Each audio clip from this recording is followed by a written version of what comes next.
할렐루야. 2020년 9월 8일 새벽 예배를 우리 하나님께 올려드리도록 하겠습니다. 우리 시간 함께 기도할까요? 사랑의 하나님 감사합니다. 오늘도 새 아침 주시고 주님 앞에 새로운 호흡으로 예배하게 하심에 감사합니다. 우리의 몸과 영혼이 깨어서 오늘 하루도 주님 앞에 귀속되는 시간이 되게 하여 주시옵소서. 주의 진리로 우리를 다스리시고 주의 성령으로 우리를 충만케 하셔서 바람 같은 성령님과 함께 동행하는 오늘 하루가 되게 하여 주시옵소서. 주님께 감사드리며 예수님의 이름으로 기도드렸습니다. 아멘. 이 주안에 우리는 하나 함께 찬양하며 나아가도록 하겠습니다. 주 안에 우린 하나, 모습은 달라도 예수님 한 분만 바라자. 사랑과 선행으로 서로를 격려해 따스함으로 보듬어가리.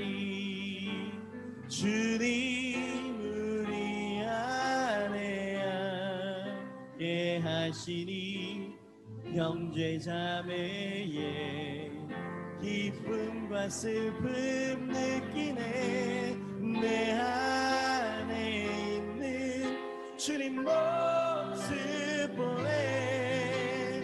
주님 기뻐하시네.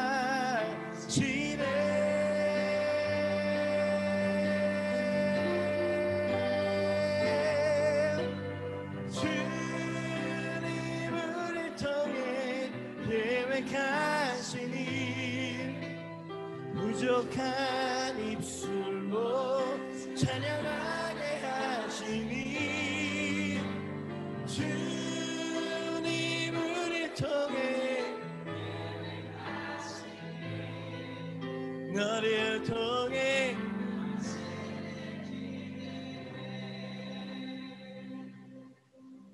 자, 아직까지도 마음속에 슬픔과 억울함과 또 낙심과 절망 이런 것들이 앙금처럼 남아있고, 그래 오늘 한번 그냥 기분 좋게 속풀이한 거지 뭐, 이런 생각이 일어나는 사람이 있나요? 그렇지 않아요. 여러분, 하나님은 언제나 여러분과 함께 하시고요, 여러분이 졸고 있을 때도 여러분과 함께 하십니다. 할렐루야. 그러니까 여러분 다시 낙심이 찾아올 때, 세상의 부정적인 것들이 여러분을 재정의하려고 들 때 이 순간을 기억하세요. 자, 핸드폰 꺼내고, 그죠? 요 아름다운 순간을 여러분 눈과 마음에 담아가세요. 자, 라이트 켜.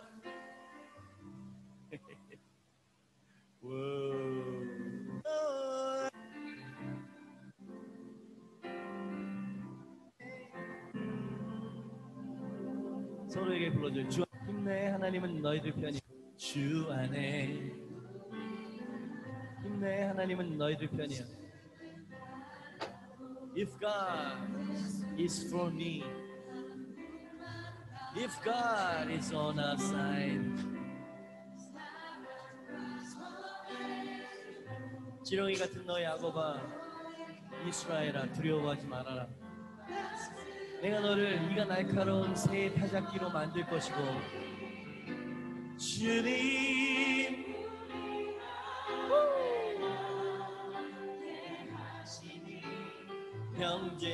형제자매의 기쁨과 슬픔 느끼네.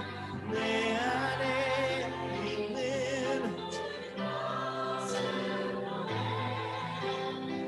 그분 기뻐하시네.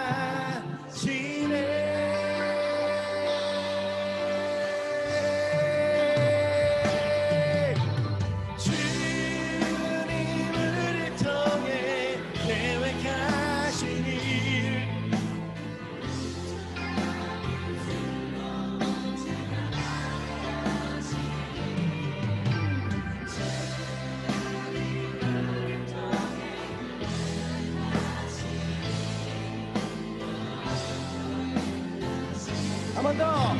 주님 너를 통해 계획하시니. 주님 나를 통해 계획하시니. 부족한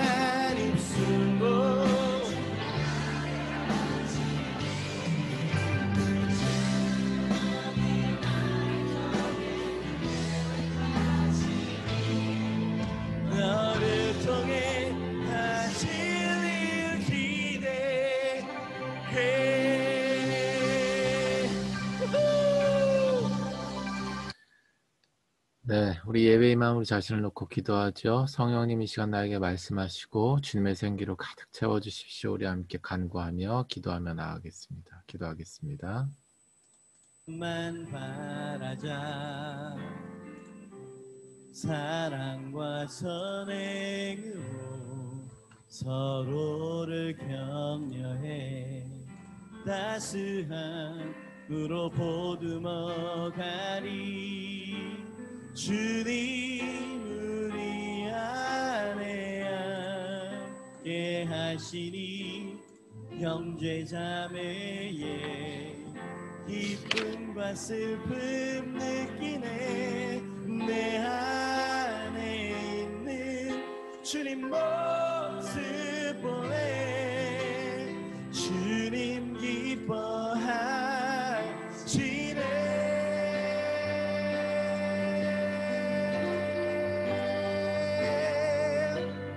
주님 우리를 통해 계획하시니 부족한 입술로 찬양하게 하시니 주님 우리를 통해 너를 통해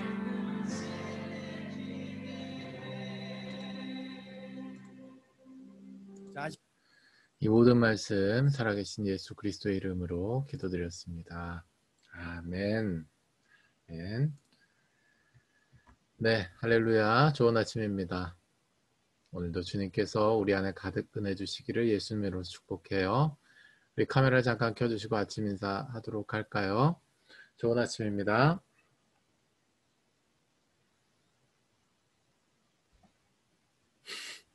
네, 다들 은혜의 강가에 아주 퐁당 계시는 모습입니다. 네, 감사합니다. 우리 하나님의 말씀 함께 나누도록 하죠. 오늘 주신 하나님의 말씀은 에스겔서 47장 9절에서 12절 말씀입니다.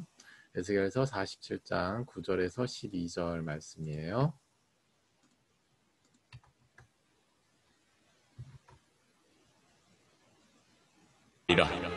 이 강물이 이르는 곳마다 번성하는 모든 생물이 살고 또 고기가 힘이 많으리니 이 물이 흘러 들어가므로 바닷물이 되살아나겠고 이 강이 이르는 각처의 모든 것이 살 것이며 또 이 강가에 어부가 설 것이니 엔게디에서부터 에네글라임까지 그물 치는 곳이 될 것이라.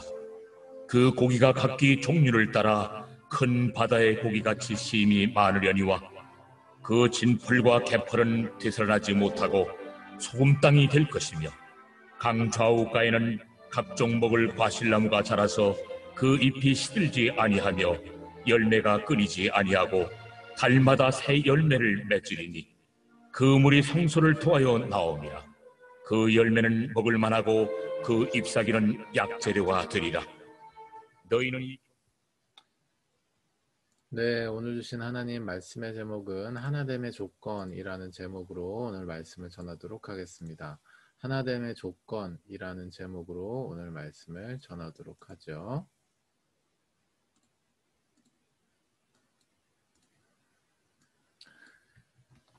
네, 안녕히 주무셨나요? 아침에 이렇게 매일 일어나는 게 쉽지 않죠? 네. 그럼에도 불구하고 이 아침에 일어나셨습니다. 이 아침에 일어난 김해가 아니고 이 아침에 일어난 목적이 있다는 거죠.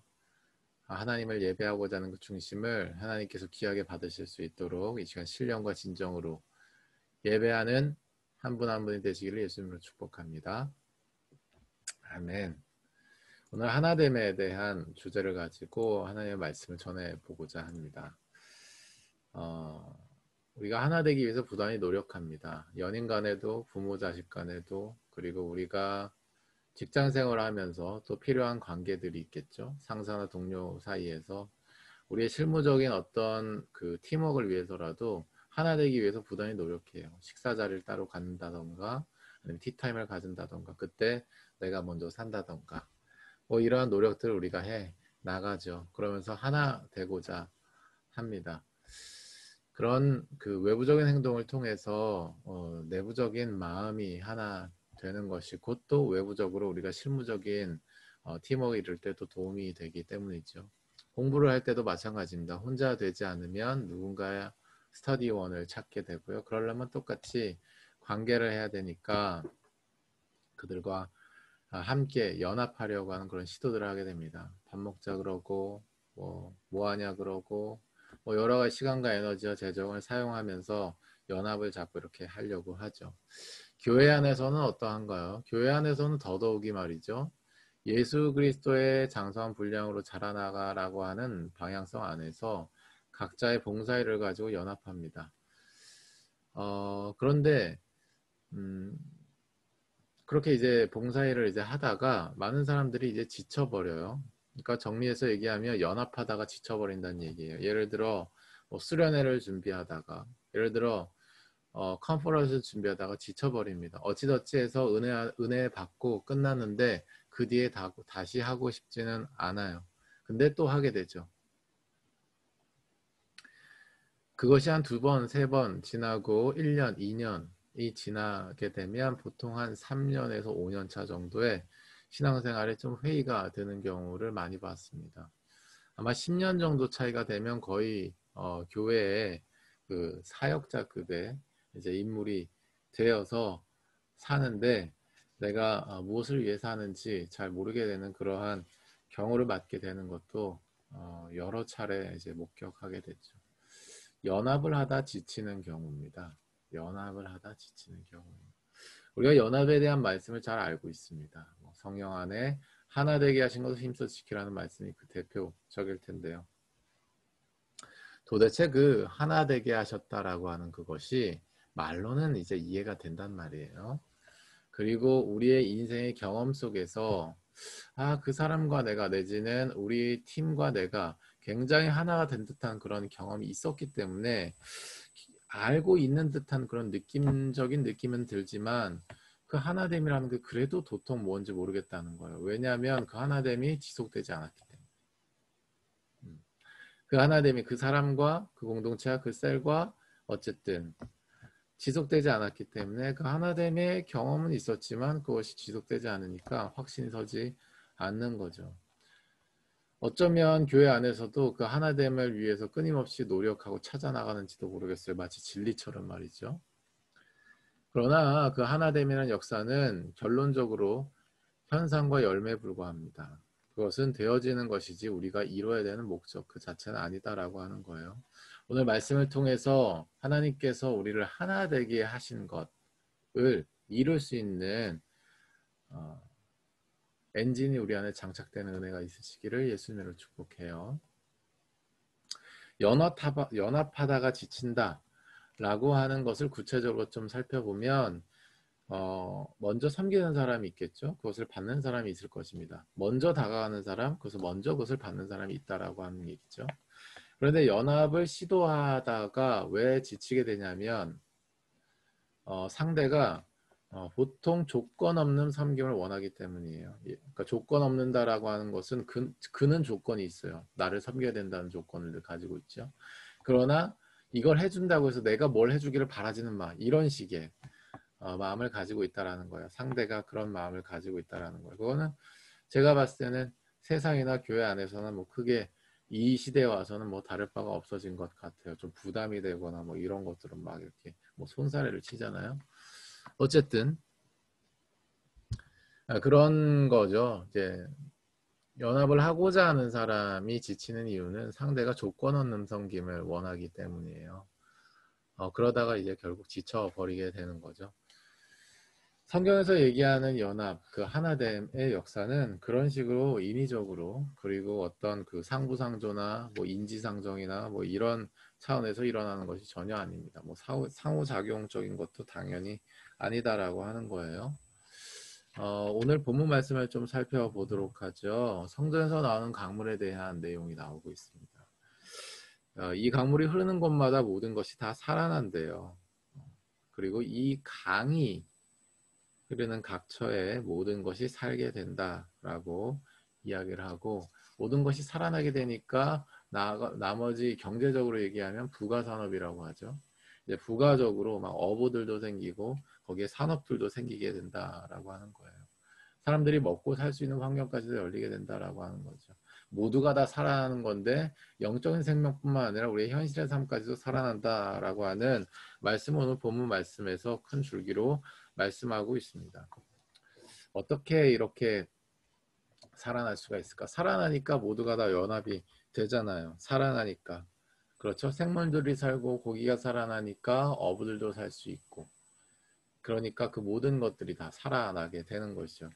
다 살아나는 일만 있게 되는 거예요. 그러니 연합은 자동적으로 되는 것입니다.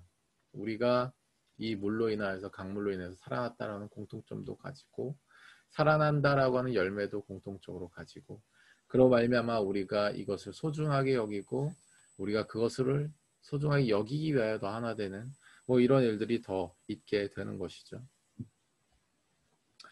오늘 이 강물이 어디서부터 나왔는지를 우리가 잘 살펴보면 우리 안에 하나됨을 이룰 수 있는 동력이 장착될 수 있습니다.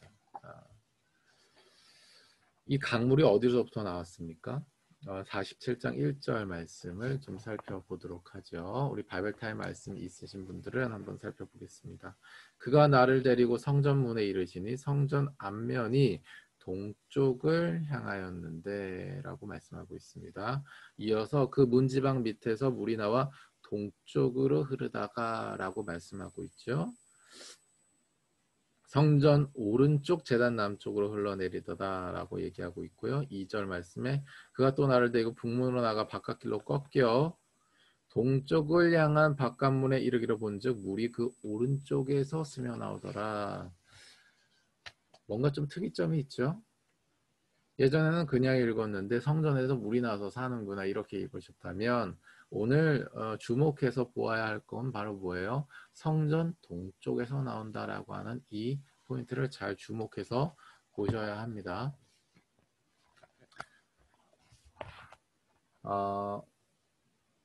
에스겔서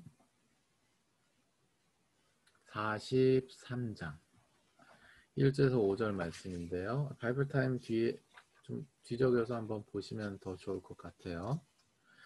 왜 동쪽을 여기서 강조를 하시냐? 동쪽에서 흐르는 물이 왜 모든 것을 살리게 되느냐? 43장 1절에서 5절 말씀에 그 답이 나와 있습니다. 그 후에 그가 나를 데리고 문에 이르니 곧 동쪽을 향한 문이라. 이스라엘 하나님의 영광이 동쪽에서부터 오는데 하나님의 음성이 많은 물소리 같고 땅은 그 영광으로 말미암아 빛나니 그 모양이 내가 본 환상 곧 전에 성읍을 멸하러 올 때 보던 환상 같고 그발 강가에서 보던 환상과도 같기로 내가 곧 얼굴을 땅에 대고 엎드렸더니 여호와의 영광이 동문을 통하여 성전을 으로 들어가고 영이 나를 들어데리고 안뜰에 들어가시기로 내가 보니 여호와의 영광이 성전에 가득하더라. 아멘. 아멘. 사랑하는 여러분, 지금 하나님의 영이 에스겔에게 임하였습니다. 그리고 이전에 보았던 그런 심판의 환상과 동일한 느낌과 배경의 환상이 보이니까 바로 뭐예요? 에스겔이 하나님의 거룩하신 존현을 어떻게 보면 아련하기 위해서 또 그것을 바라보면 자기가 죽는다는 위기감도 들었겠죠. 바로 엎드려 버립니다. 자, 그러한 상황 속에서 여호와의 영광이 동문을 통하여서 성전에 들어갔다라고 말씀하고 있고요. 그 영이 나를 들어서 같이 안뜰로 들어가시기로 내가 보니 여호와의 영광이 성전에 가득했다. 여호와의 영광이 어디로 들어간 거예요? 성전 동쪽으로 들어가서 성전을 가득 채우고 있는 상황이다 라고 하는 거예요. 그리고 말씀을 한 가지 더 살펴보도록 하겠습니다. 에스겔서 44장 2절 말씀입니다. 여호와께서 내게 이르시되 이 문은 닫고 다시 열지 못할지니 아무도 그리로 들어오지 못할 것은 이스라엘 하나님 나 여호와가 그리로 들어왔음이라. 그러므로 닫아둘지니라. 아멘.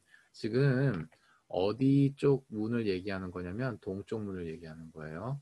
동쪽 문에 하나님께서 뭐라고 말씀하시는 거예요? 아무도 들어오지 못하게 해라. 왜? 내가 그리로 들어왔기 때문에. 아멘. 하나님께서 동쪽 문을 거룩하게 구별하신다라고 하는 거예요. 동쪽 문으로 들어가셔서 하신 일이 바로 성전에 하나님의 영광이 충만하게 거하게 하는 일을 하셨다라고 하는 겁니다. 아멘. 사랑하는 여러분, 동쪽이 가지는 의미를 우리가 이제 살펴보았어요. 47장 1절 말씀 다시 읽겠습니다. 1, 2절 말씀. 그가 나를 데리고 성전 문에 이르시니 성전 앞면이 동쪽을 향하였는데 그 문지방 밑에서 물이 나와 동쪽으로 흐르다가 성전 오른쪽 제단 남쪽으로 흘러내리더라 라고 말씀하고 있죠. 그러니까 뭐예요? 하나님의 영광이 충만한 가운데서 흘러나오는 물인 거예요. 그러니까 뭐예요? 하나님의 생기, 하나님의 생명이 담긴 물이다라고 하는 거예요. 아멘. 그냥 물이 아니고요. 그냥 비유적 차원의 물이 아닌 거예요. 그냥 무슨 뭐 치유의 물인가 보다가 아닌 거예요. 하나님의 영광이 충만한, 아멘. 하나님, 거룩하신 하나님의 영이 충만한 그 생기가 바로 뭐예요? 물로 표현되어서 세상 가운데로 흘러 내려오고 있는 것입니다. 아멘. 그러한 상황 속에서 뭐예요? 천척을 측량하고 천척을 측량하고 천척을 측량하면서 발목, 무릎, 허리까지 그러면서 더는 이제 목 넘어서서 헤엄치기까지의 물로 되어서 이제 강으로 되어 버려서 이것이 닿는 곳마다 사는 역사가 나타난다는 것이 바로 오늘 본문 말씀의 배경이 되는 것입니다. 사랑하는 여러분, 이 동쪽문에 대해서 조금 더 나누기로 하죠. 이 동쪽문은요, 장차 이 시대 말고 그 뒤에 예수님이 오셨을 때에 예수님께서 성전으로 들어가시는 문이 됩니다. 하나님의 영광이 마지막으로 구약시대에 마지막으로 계셨던 곳이 바로 어디냐면 이 바로 구약시대의 이 동문이었어요. 하나님께서 이 문을 봉하셨죠. 그것은 어떤 의미를 가졌냐면 하나님의 영광이 성전을 떠나지 않고 이 성전이 이 백성 가운데 있는 한 이 백성을 떠나지 않으시리라고 하는 표징이 바로 이러한 것이 되었던 것이에요. 예수님이 오신 이후에 예수님이 이 문으로 출입하십니다. 성전으로 출입을 하세요. 그게 어디에 이제 나와 있냐면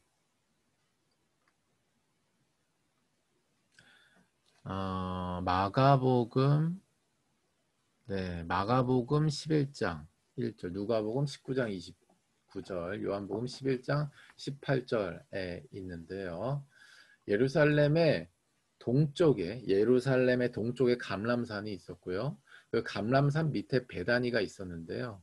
이 베다니 나사로의 집에 머물던 예수님께서 바로 뭐예요? 이 미문이라고도 불리고 황금문이라고 불리고 동문울이라고 불리는 똑같은 말입니다. 이 미문을 통하여서 예루살렘 성전으로 드나드신 장면이 바로 나오는 것이죠. 그것이 마가복음 11장 제가 읽어드릴게요. 마가복음 11장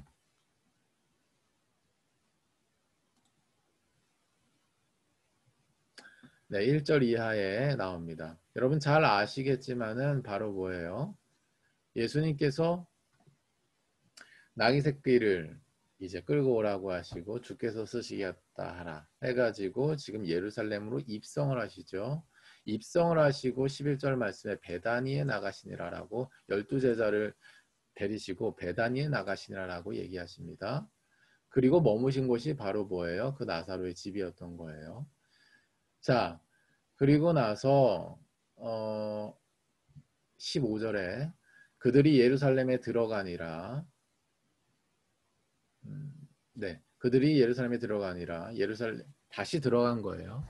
예수께서 성전에 들어가사. 그러니까 뭐예요? 지금 성전에 계시다가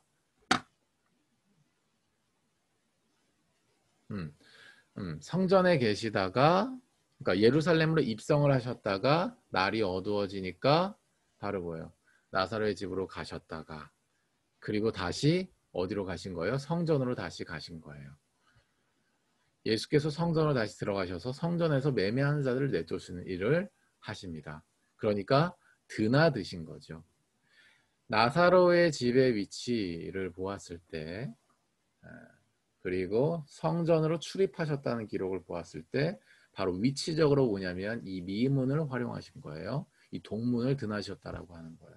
여호와의 영광이 가득하였고 예수님 오기 전까지 미봉이 되었던 그 동문이 예루살렘에 예수님이 입성하신 이후에 나귀 새끼를 타고 입성하신 이후에 바로 뭐예요?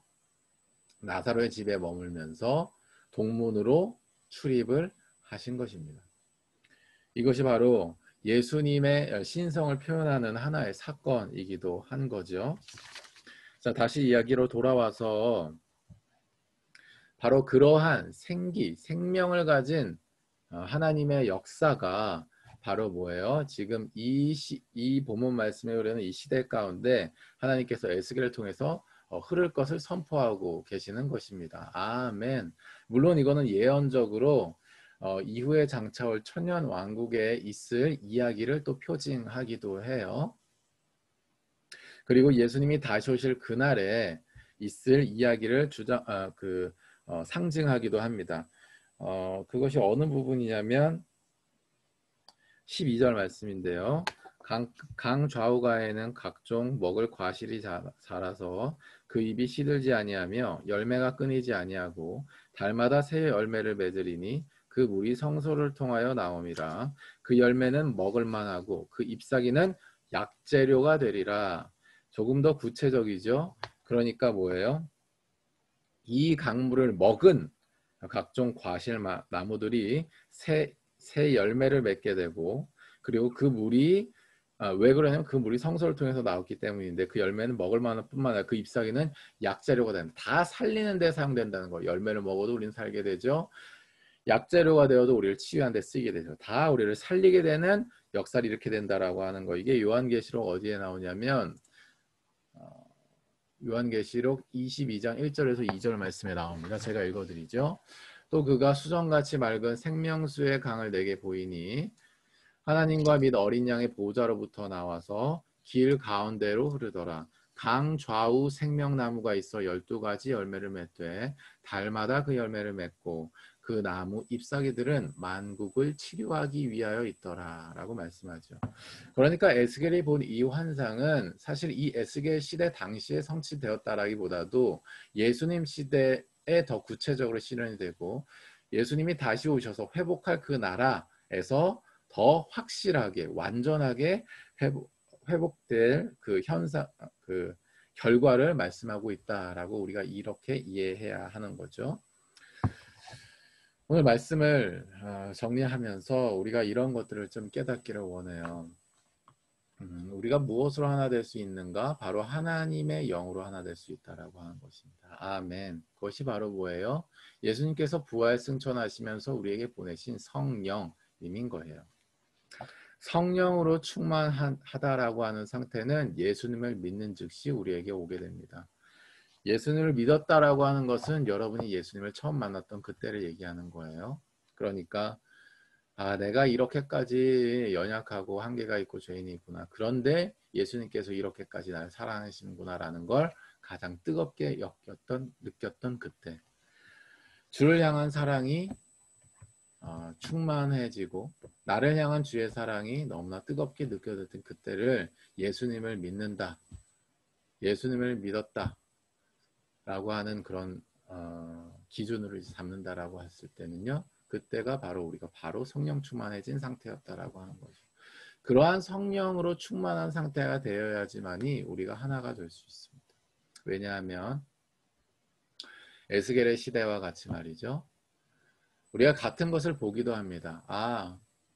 이때 당시에는 이제 그 성문에서 흘러나오는 이제 생수가 그런 것이 되겠지만, 그 뒤에 진짜 우리의 생명의 근원이 되신 예수님이 그러하고 또 주의 약속하신 성령이 그러한 것이죠. 그런 것으로 우리가 그렇게 우리를 살리는 것으로 말미암아서 우리가 하나가 될 수 있다라고 하는 거예요. 이 시대에 와서는 우리가 성령 시대를 살고 있습니다. 예수님 부활 승천하시면서 우리에게 성령을 약속하셔서 예수님을 입으로 시인하고 마음으로 믿는 모든 자들에게 예수님 성령의 전으로 살게 하시기 때문이죠. 근데 많은 사람들이 이 성령의 전을 유지하지 않고 성령님께서 우리에게 말씀하시는 걸 들으려 하지 않아요. 심지어 이렇게 예배를 하고 기도하고 우리가 언약의 삶까지 하더라도 성령님께서 하신 말씀은 최대한 수도꼭지 막듯이 막거나 한 방울씩 나오도록 한 뒤에 나의 생각, 나의 계획, 나의 비전, 내가 하고 싶은 것만 막 꾹꾹꾹꾹 눌러넣죠. 그런 식으로 살다 보면 우리가 성령 충만해질 리가 있겠습니까? 성령으로 하나됨의 역사가 있을 수 있겠어요? 성령께서 주시는 마음에 따라 그 누군가를 섬길 수 있겠냐고. 그렇게 할 수 없어요. 우리가 하나 되기 위해서는요. 그리고 우리가 하나 되기 위해서 우리가 먼저 누군가에 뭘 주기 위해서는요. 성령으로 충만해야 되는 줄로 믿습니다. 아멘. 성령으로 충만할 수 있는 특권이 우리 시대에 지금 넘어와 있다는 사실 여러분 깨달으셔야 돼요. 에스겔 시대에서는요. 동쪽 문이 미봉됐습니다. 아무도 들어갈 수 없었고요. 하나님 구별하셨어요. 하나님의 성전에서만 계실 수 있었습니다. 예수님 오신 이후에 어떤 일이 났어요? 휘장이 위에서부터 아래까지 다 찢어졌습니다. 하나님의 성령이 바로 뭐예요? 예수를 믿는 자다. 아멘. 요한의 세례로 불리는 회개의 세례를 넘어서는 성령의 세례까지 받게 됐다라고 하는 거예요. 예수님이 부활 승천하신 이후에는 아예 약속하셨어요. 보혜사를 보내겠다. 너희를 보호하고 은혜 주면서 가르치는 너무나 좋으신 우리 성령님을 보내겠다라고 약속하셨어요. 예수를 믿는 자마다 그래서 성령의 전이 되는 것입니다. 교회가 되는 거예요. 코로나 시대 가운데 우리가 온라인 예배를 드든 오프라인 예배를 드리든요. 우리가 성령의 전으로서 유지가 되어야지 우리가 성령의 전으로서 만났을 때도 의미가 있는 거예요. 성령의 전으로서 연합될 수 있고 하나 될 수 있는 거예요. 아니 내가 성령님을 의지하지 않고 성령님을 주목하지 않고 성령님의 음성을 지키려고 하지 않는데 우리가 어떻게 연합을 이룰 수 있겠습니까? 겉으로 그냥 뭐 사역이나 같이 하고 뭐 일이나 같이 하겠죠. 그런 건요. 서로 부담이 어떤 면에서 부담이냐면 마치 그 연애를 할 때 한쪽만 좋아하는 거하고 되게 비슷한 거예요. 결과적으로 그 연애는 헤어집니다. 왜냐? 한계가 있기 때문에. 아까 우리가 서두에 얘기했던 그런 상황과 비슷한 상황인 거죠. 연합하다가 지쳐요. 왜 그래요? 상대가 조건 없는 섬김을 원하기 때문에. 자기 자신을 모르는 상태에서 조건 없는 섬김을 자꾸 원해요. 그러니까 자기는 예수님을 믿고 있고 따르고 있고 성령을 지키고 있다고 얘기를 하지만 사실은 그게 아니다라고 했을 때는 그런 사람에게 있어서는 굉장히 부담이 되는 거죠.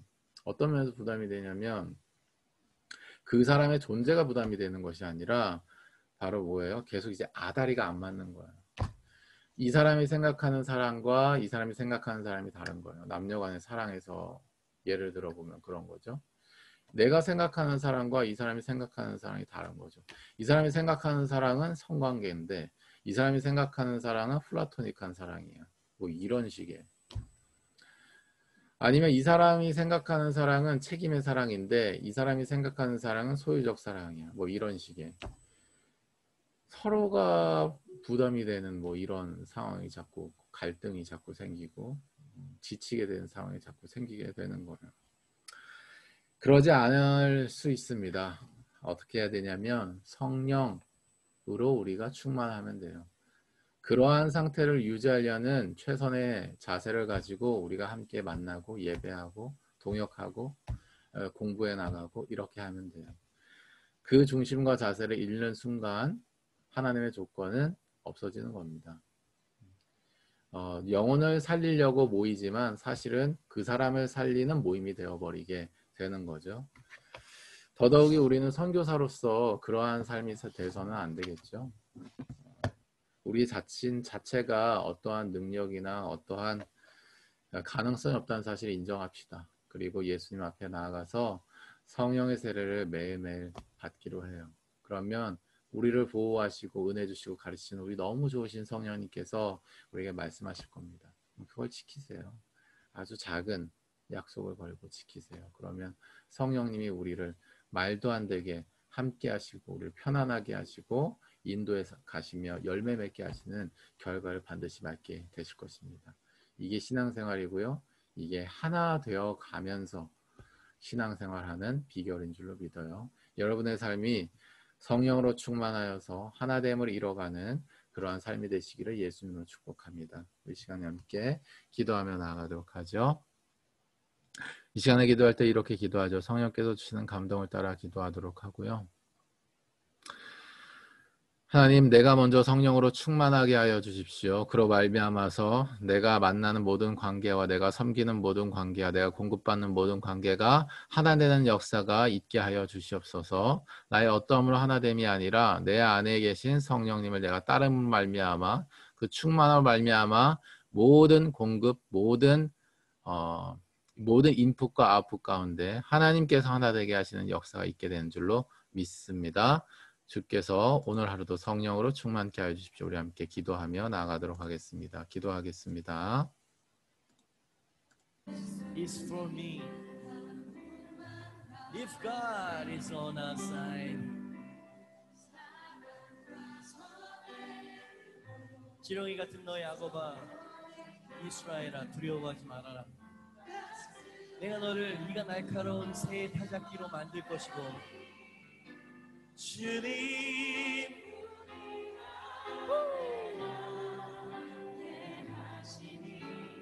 형제자매의 기쁨과 슬픔 느끼네. 내 안에 있는 그분 기뻐하시네.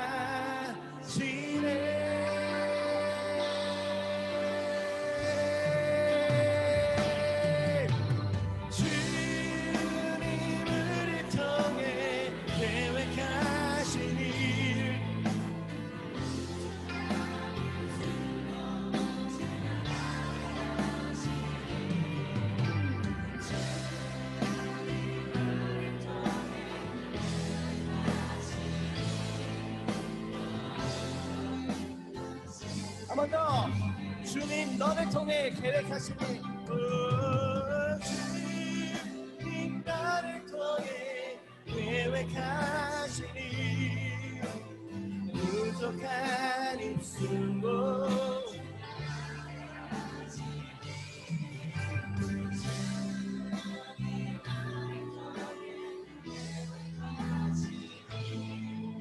너를 통해 하실 일 기대해.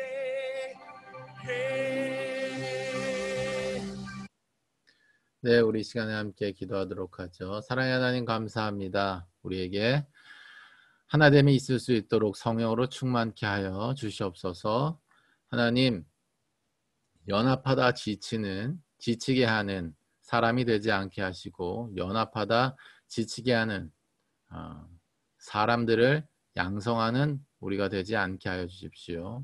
오직 성령으로 충만함을 말미암아 우리의 모든 인풋, 아웃풋, 그리고 우리의 모든 관계 가운데 하나님께서 하나 되게 하시는 역사가 있게 하여 주시옵소서. 나로 말미암아 사람들이 살아나는 역사, 나로 말미암아 연합이 일어나는 역사가 일어나게 하여 주시고, 주께서 주신 성령님을 우리의 주인으로 모시며 그의 말씀을 지키는 오늘 하루가 되게 하여 주시옵소서. 주님께 감사와 찬양 올려드리며 예수님의 이름으로 축복하며 기도드렸습니다. 아멘. 우리 이 시간에 개인 기도의 시간 언약의 삶으로 나아갑니다. 우리 안에 있는 모든 인상의 문제와 마음과 우리 안에 썩어있고 골마있고 고질적인 그 모든 것들까지 주님께서 낱낱이 비추시고 치유하시는 시간이 되시기를 예수님의 이름으로 축복해요.